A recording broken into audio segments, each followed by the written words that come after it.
औज़ुबिल्लाहिमिनश्शैतानिर्रजीम बिस्मिल्लाहिर्रहमानिर्रहीम। बेटे last time हमने बैक्टीरियोफेज के लाइफ साइकिल को पढ़ा था, जिसके अंदर हमने उसका लाइटिक साइकिल और साथ साथ लाइसोजेनिक डिस्कस किया था। आज हम पढ़ेंगे कुछ क्लासिफिकेशन वायरसेस की, उनके शेप के लिहाज से, और उनका नाम देंगे उनको, और उसके साथ हम पढ़ेंगे सम वायरल डिजीज़ेस, यानी कि वायरस की वजह से होने वाली कुछ बीमारियों के हम नाम आज पढ़ेंगे और उसको डिस्कस करेंगे। तो लेट्स स्टार्ट। बेटा सबसे पहले हम क्लासिफिकेशन देख लें तो क्लासिफिकेशन के लिहाज से बैक्टीरिया को हम डिवाइड करते हैं कि या तो बैक्टीरिया डीएनए वाला होगा, अपना वायरस डीएनए वाला होगा, या तो वो आरएनए इनक्लोज्ड होगा, या तो डीएनए नेकेड होगा। यानी कि मिसाल के तौर पर हम कह सकते हैं ये एक वायरस है, उसके अंदर डीएनए मौजूद है या आरएनए मौजूद है। तो सिंगल स्टैंडर्ड हो तो आरएनए, अगर डबल स्टैंडर्ड हो तो वो डीएनए होगा। तो अगर एक के ऊपर कोट मौजूद हो उसको हम नाम देंगे इनवेलप्ड। क्या नाम देंगे उनको? इनवेलप्ड। अगर कोट मौजूद ना हो एक्सटर्नल, उसको नाम देंगे नेकेड। ठीक है, नेकेड डीएनए या हम कह सकते हैं नॉन इनवेलप्ड का नाम भी हम दे सकते हैं। ठीक है, तो ये सारी चीज़ें हम देखते हैं। और उसके साथ साथ पहली बात मैंने बता चुका हूँ, जो डीएनए है या आरएनए है हम इसको नाम देते हैं न्यूक्लिक एसिड का। यानी कि न्यूक्लिक एसिड किस सूरत में पाया जाता है? क्या वो डीएनए की सूरत में है या फिर वो आरएनए की सूरत में है? अगर डीएनए है तो क्या इनवेलप्ड है या नेकेड है? आरएनए है वो क्या नेकेड है या इनवेलप्ड है? तो इस लिहाज से हम जो बैक्टीरिया को क्लासिफाई करते हैं तो हमें 3 किस्म के नज़र आते हैं। एक होते हैं रॉड शेप्ड बेस, जैसा कि हम कहते हैं tobacco mosaic virus, TMV, tobacco mosaic virus. फिर हम कहते हैं भाई दूसरा है हमारे पास स्फेरिकल वायरस। ठीक हो गया, इसकी मिसाल हम देते हैं पोलियो वायरस। ठीक हो गया। अच्छा, फिर हमारे पास आता है भाई टैडपोल, जैसे कि फ्रॉग का टैडपोल होता है, उस तरह का अगर हम बात करें तो वो क्या होगा? बैक्टीरियोफेज, जो हमने लास्ट डिस्कस किया था, बैक्टीरियोफेज। तो ये थी हमारे पास classification on the basis of morphology, nucleic acid and enveloped and naked के तौर पर हमने पढ़ा। अब फिर हमने पढ़ा कि भाई रॉड शेप्ड होते हों तो टोबैको मोज़ेक वायरस का आपने नाम देना है MCQs के लिहाज से। अगर स्फेरिकल हो तो पोलियो वायरस का नाम बताना आपने। फिर टैडपोल यानी कि फ्रॉग के टैडपोल की सूरत में हो, यानी कि वो उसका नाम आपने क्या बताना है? बैक्टीरियोफेज। तो अपने टॉपिक की तरफ आते हैं बेटा, सम वायरल डिजीज़। कभी ऐसा होता है कि कुछ बीमारियां फैटल साबित होती हैं, मुहलिक साबित होती हैं, जैसे कि आजकल वबा चल रही है जिसको हम कोरोना वायरस का नाम दे सकते हैं। तो एक दौर ऐसा भी था कि जो आज हम बीमारियां पढ़ेंगे वो भी इसी तरह से वबाई थी, एपिडेमिक थी। तो एक बीमारी है जिसका नाम है स्मॉल पॉक्स। ये पॉक्स वायरस से होती है। पॉक्स वायरस इसकी वजह बनती है, और जो कि डीएनए इनवेलप्ड है। DNA enveloped.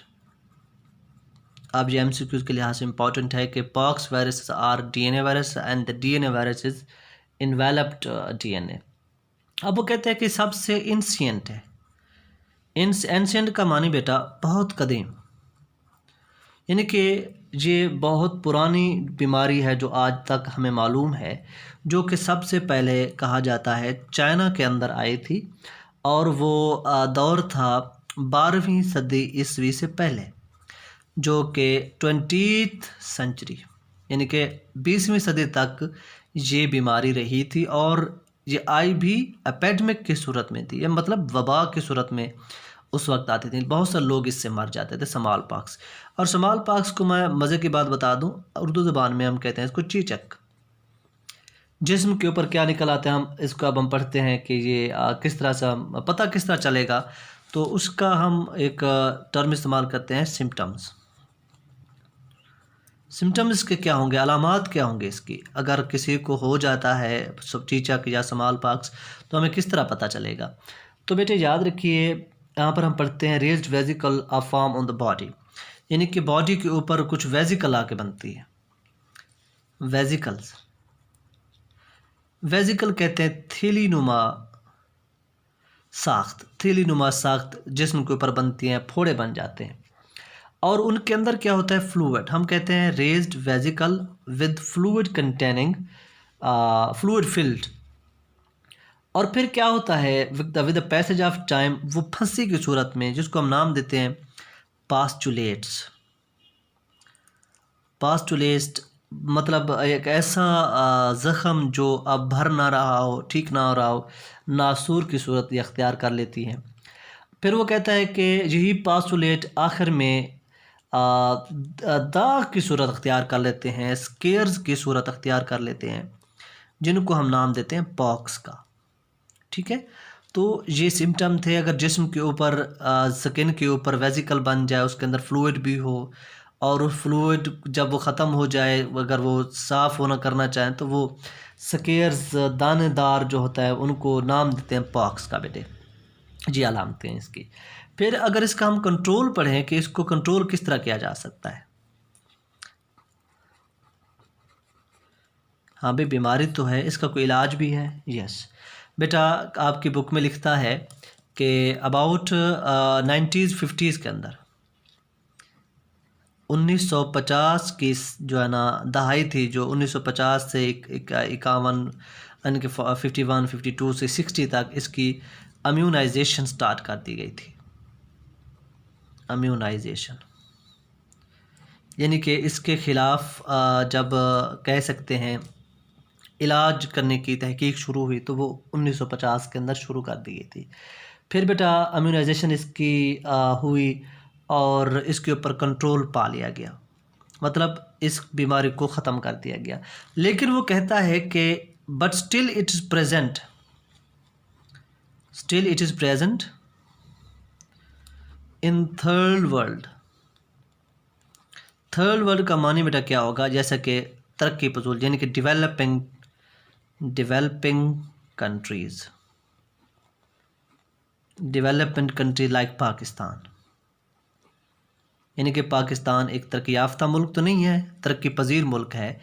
इन ममालिक के अंदर समाल पास यानी कि चीचक की बीमारी अभी मौजूद है, फुली तौर पे एरेडिकेट नहीं हो सकी। बहुत सारे पीपल उसने कहा कि बेटा ये इफेक्टेड होते हैं बहुत सारी कंट्रीज़ के अंदर, कब कोई मर भी जाता है और कोई ठीक भी हो जाता है with the process of immunization. अगर उनको इंजेक्शन उसके लगाया जाए, इलाज किया जाए तो ठीक भी हो सकते हैं। नेक्स्ट डिजीज़ बेटा जो हमारे पास है वो है herpes simplex. Herpes simplex, herp virus का नाम भी हम इसको देते हैं, हर्प्स सिम्प्लेक्स। ये बीमारी है। अच्छा, इसमें क्या होता है कि जिल्द क्या हो जाती है, जल जाती है, गल जाती है, जिल्द ख़राब हो जाती है, जिल्द का गल जाना। ठीक है, स्किन के ऊपर जो है ना वो फोड़े निकल आते हैं। ये भी सिमिलर टू स्मॉल पॉक्स है, लेकिन इसकी जो करेक्टरिस्टिक्स हैं वो ज़रा डिफरेंट है। हम पढ़ लेते हैं इसको भी। ये बेटा हमने जैसे पढ़ा था पॉक्स वायरस से होती थी, अब ये हर्प वायरस से होगी। किससे? Herpes virus. इसका कॉजेटिव एजेंट क्या है? हर्प वायरस। और ये भी क्या है? डीएनए वायरस है बेटा, यानी कि herp virus also contain DNA in structure. अब वो कहता है कि बेटा ये भी एक नेचुरली अकरिंग डिजीज़ है जो आम तौर पर हो जाती है। इसके सिम्टम्स क्या हैं? इसके सिम्टम्स होंगे बेटे, सिम्टम्स के vesicular lesions on the epithelial layers of ectodermal tissues. वही बात कि आपके स्किन के ऊपर ल्यूजन्स बन जाती हैं। ल्यूजन्स का मानी बेटा उसी टर्म में हम लेंगे कि फोड़े बन जाते हैं, पीप ज़दा, गला हुआ ज़ख़म का हम नाम दे सकते हैं। और ये बीमारी कहाँ होती है? आम तौर पे लिप्स के ऊपर, माउथ के ऊपर, यानी कि मुंह के ऊपर, मुंह गल जाता है, लिप्स गल जाते हैं। और दूसरी स्किन साइड्स, यानी कि जिस्म के जो दूसरे हिस्से हैं उनके ऊपर बेटा अगर ल्यूजन्स बन जाएं, लीजन्स जिसको हम कहते हैं, फोड़े नुमा साख्ते हैं, तो उसको हम नाम देंगे जिसको क्या हो गया है? हर्प्स वायरस हो गया है। फिर थर्ड डिजीज़ है बेटा, कॉमन है, हर इंसान इससे गुजर चुका है और पूरी दुनिया के अंदर पाई जाती है, उसको हम नाम दे रहे हैं इन्फ्लुएंजा। इन्फ्लुएंजा। अच्छा, इन्फ्लुएंजा क्या है बेटा? फ्लुएंजा,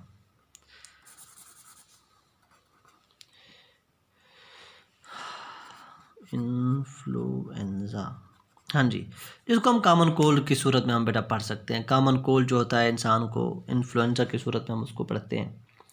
अच्छा, it is caused by influenza virus. इसका काजेटिव एजेंट क्या होगा बेटा? Agent influenza, influenza virus causative agent है बेटा। और ये वो वाहिद वायरस है जिसको हम कह सकते हैं आरएनए वायरस। दो पहले हमने दो पढ़े हैं, वो क्या थे? डीएनए वायरस थे। ये आरएनए वायरस है, यानी कि सिंगल स्ट्रैंडेड आरएनए इसके स्ट्रक्चर के अंदर मौजूद था। जैसे हमने पढ़ा था, ये देखिए सिंगल स्ट्रैंडेड आरएनए वायरस, ये डबल स्ट्रैंडेड क्या था? डीएनए वायरस था। बहरहाल आगे चलें, फिर देखते हैं कि भाई इसका जो एक स्प्रेड है वो वर्ल्ड वाइड है, यानी कि किसी एक मुल्क के अंदर ये स्पेसिफिक नहीं है, पूरी दुनिया के अंदर पाया जाता है, तो हम कहेंगे ये वर्ल्ड वाइड जो है ना आज भी मौजूद है। फिर हमारे पास सेकंड लास्ट है mumps and measles. Mumps and measle, mumps and measles, MEASLES। भाई मम्प्स जो कहते हैं वो होते हैं कनपेड़े, यानी कि कनपेड़े जो हमारे गाल के नीचे, गर्दन के नीचे, गर्दन के अंदर जो थोड़ा सा सूजन पैदा हो जाती है, हम उसको नाम देते हैं कनपेड़े का। तो एक फैमिली है वायरस की, एक ग्रुप है, उसको नाम देते हैं पैरामाइक्सो वायरसेस। पैरामाइक्सो वायरसेस, ये उस ख़ानदान से मम्प्स का ताल्लुक़ है। तो ये दोनों बीमारियां हो जाती हैं। अच्छा, मम्प्स जो है ना कंटेंजियस डिजीज़ है और पूरी दुनिया के अंदर पाई जाती है, लेकिन फैटल नहीं है। Mumps is not a fatal disease. ये फैटल डिजीज़ नहीं, मतलब किसी को कनपेड़े निकले हो और वो मर गया हो, ऐसा नहीं है। कहा जाता है कि 60% एडल्ट जो हैं वो इससे इम्यून है। 60% एडल्ट्स का मानी जो बालिग लोग होते हैं, मर्द व ख़वातीन, 60% के करीब उनको कनपेड़े नहीं होते, लेकिन जो 40% बाकी हैं उनको हो जाता है, जिनमें बच्चे भी शामिल हैं, बूढ़े भी शामिल हैं, सारा कुछ। जो मीज़ल है बेटे, ये एक कॉमन डिजीज़ है दोनों की, चिल्ड्रन की भी और एडल्ट्स की भी, ये दोनों को हो सकती है। और जब हम इसके बारे में पढ़ते हैं, ये पूरी दुनिया में होती है, लेकिन जिसको ये होता है मीज़ल्स, खसरा होता है, तो बड़े अरसे तक रहता है। हम यहाँ पर पढ़ते हैं, this disease develop immunity in its victim. मरीज़ के ख़िलाफ़ ये बड़ी क़ुव्वत मुदाफ़त रखती है, मतलब मरीज़ को बहुत अरसा तक ये बीमारी रह सकती है। और लास्ट में हमारे पास बेटा है polio, polio virus. Polio virus, अब इसका जो हम कह सकते हैं काजेटिव एजेंट है वो पोलियो वायरस ही होगा, पोलियो बीमारी का। तो साथ साथ हम कहते हैं ये ऑल ओवर द वर्ल्ड जो है ना मौजूद थी और अब भी है, बट लेकिन कुछ ममालिक इसके ऊपर काबू पा चुके हैं, लेकिन उनके अंदर कोई केस अब मौजूद नहीं है। लेकिन ये है किसकी बीमारी? It is present in mostly childrens, child dominated ये बीमारी है बेटे। The age of infection varies with social and economical factor. कह सकते हैं इसके जो वजूहात हो सकती हैं वो सोशल, यानी कि समाजी रवैये कैसे हैं, वो मुल्क जिसके अंदर ये बीमारी है वो इकनॉमिकली कैसा है। इकनॉमिकली का मतलब उसके मुआशी हालात कैसे हैं, मुआशरती हालात कैसे हैं, खाना पीना लोगों का क्या है, बैलेंस डाइट है या नहीं है। मज़े की बात, स्मॉलेस्ट नोन वायरस, सबसे छोटा वायरस जो है वो किसका है? पोलियो वायरस का है साइज़ के लिहाज से। और ये है भी कैसा? आरएनए स्फेरिकल वायरस है। आरएनए स्फेरिकल कैप्सिड इसके ऊपर मौजूद होती है। तो आखिर में हमने बेटा ये पढ़ा, अब हम इसको रिवाइज़ कर दें कि जो हमारे पास एक बीमारी स्मॉल पॉक्स है, पॉक्स वायरस है, डीएनए इन्वेलप्ड है। सबसे पुरानी बीमारी जो आज तक हमें मालूम है वो स्मॉल पॉक्स थी, चाइना के अंदर 1200 कब्ल मसीह के अंदर ये बीमारी पैदा होती है और 20वीं सदी तक रहती है, वबा की सूरत अख्तियार करती है। अलामात जिस्म के ऊपर वेजिकल का बनना है और आखिरकार वो पॉक्स की सूरत में चेंज हो जाते हैं। इसके ऊपर कंट्रोल पाया गया था 1950 के अंदर होने वाली इम्यूनाइजेशन के बाद इसके ऊपर कंट्रोल पा लिया गया था, लेकिन कुछ ममालिक के अंदर आज भी रहती है, यानी कि ऐसे ममालिक जो डेवलपमेंट कंट्रीज़ कहलाते हैं, पाकिस्तान जैसा मुल्क, अब भी यहाँ पर कहीं ना कहीं कोई केस मिल जाता है। फिर हमारे पास हर्प सिम्प्लेक्स है, जल्द का गल जाना। इसकी वजह जो है काजेटिव एजेंट है वो हर्प्स वायरस है, जो कि DNA बेटा वायरस है। जिस्म के ऊपर लीजन्स का बन जाना, यानी कि लिप्स के ऊपर, माउथ के ऊपर, स्किन के दूसरे हिस्सों के ऊपर एक छोटे छोटे क्या बन जाती हैं, लीजन्स बन जाती हैं, उभार बन जाते हैं, जो कि इसके अलामात में आते हैं और इसको भी कंट्रोल किया जा सकता है। फिर हमारे पास है इन्फ्लुएंज़ा बेटा हम कह सकते हैं कॉमन है पूरी दुनिया के अंदर। इसकी वजह जो है वो इन्फ्लुएंज़ा वायरस है, जो कि RNA वायरस है और पूरी दुनिया के अंदर पाया जाता है। मम्प्स एंड मीज़ल्स हैं, कानपेड़े कहते हैं, इसको हम खसरा का नाम दे सकते हैं बेटा। मीज़ल जो है ना वो क्या है, खसरा। ये चाइल्ड्स के अंदर, एडल्ट के अंदर, दोनों के अंदर पाई जाती है, लेकिन जो कानपेड़े हैं 60% एडल्ट जो बेटा इससे इम्यून है, मतलब उनको नहीं होता।